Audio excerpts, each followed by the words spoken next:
మనకి staff selection commission నుండి ఒక ఇంపార్టెంట్ అప్డేట్ అయితే రావడం జరిగింది.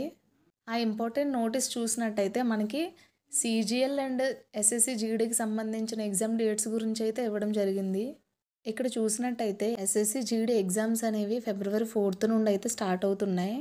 అండ్ ఎగ్జామ్ డేట్స్ చూసినట్టయితే 4th నుండి 13th వరకు కూడా కంటిన్యూగా ఎగ్జామ్స్ అనేవి కండక్ట్ చేస్తారు.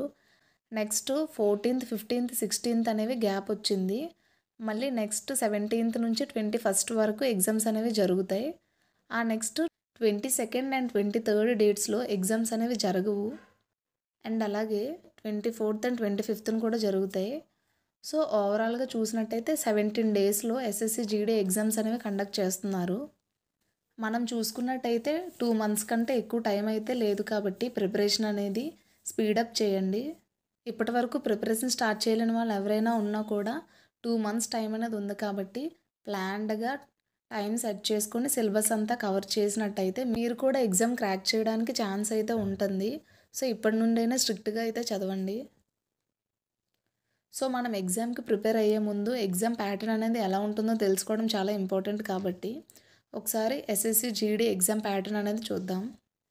ఎగ్జామ్ ప్యాటర్న్ చూసినట్టయితే reasoning, general awareness, mathematics and English అనే 4 సెక్షన్స్ అనేవి ఉంటాయి.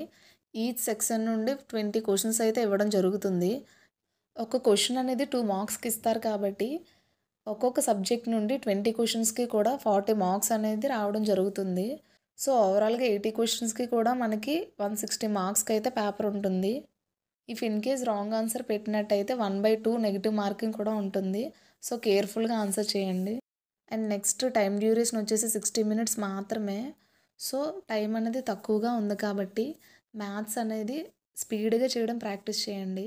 ఆ విధంగా చేయడం వల్ల వితిన్ టైం పీరియడ్లోనే మనం అన్ని క్వశ్చన్స్ అటెంప్ట్ చేయడానికి ఛాన్స్ అయితే ఉంటుంది. So SSC GD exam pattern అయితే చూసారు కదా. ఇప్పుడైతే మీరు సిలబస్ అయితే డౌన్లోడ్ చేసుకొని ఆ సిలబస్ అంతా కవర్ అయ్యేటట్టుగా ఒక టైం టేబుల్ అనేది మీరు ప్రిపేర్ చేసుకోండి. చాలామంది చేసే మిస్టేక్ ఏంటంటే టైం టేబుల్ అనేది ఎవరో ప్రిపేర్ చేసింది ఫాలో అవుతూ ఉంటారు. అది కరెక్ట్ కాదు. ఎందుకంటే వేరే వాళ్ళు వేసిన టైం టేబుల్లో ఈ టైంలో ఈ సబ్జెక్ట్ చదవండి అని అన్నప్పుడు మీకు ఆ టైంకి ఆ సబ్జెక్ట్ మీద కాన్సన్ట్రేషన్ రాకపోవచ్చు. అండ్ అలాగే వాళ్ళు డే మొత్తంకి 8 to 10 అవర్స్కి సంబంధించిన టైం టేబుల్ వేసినప్పుడు మీరు అంత టైం కేటాయించకపోవచ్చు. కాబట్టి సో అలా కాకుండా మీరే ఓన్గా టైం టేబుల్ అనేది ప్రిపేర్ చేసుకున్నట్టయితే ఎంత టైం అనేది కేటాయించగలరో డే మొత్తంకి మీకున్న టైంలో ఏ సబ్జెక్ట్ని ఎప్పుడు చదివితే కాన్సన్ట్రేట్గా చదవగలుగుతున్నారు అనే దాన్ని బేస్ చేసుకొని మీరే ప్రిపేర్ చేసుకున్నట్టయితే మీకు ఏ ఇబ్బంది లేకుండానే చదవగలరు. ఎందుకంటే కొంతమంది పాటిద్దామని పాటించినా కూడా ఒక 1 week అయ్యేటప్పటికి కొంచెం టైం అనేది సెట్ అవ్వక మధ్య మధ్యలో వదిలేస్తూ ఉంటారు.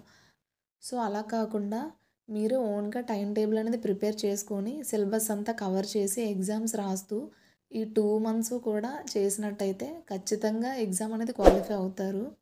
వీడియో అనేది మీకు యూజ్ అయిందని అనిపిస్తే తప్పకుండా లైక్ చేసి సబ్స్క్రైబ్ అయితే చేసుకోండి. Thanks for watching.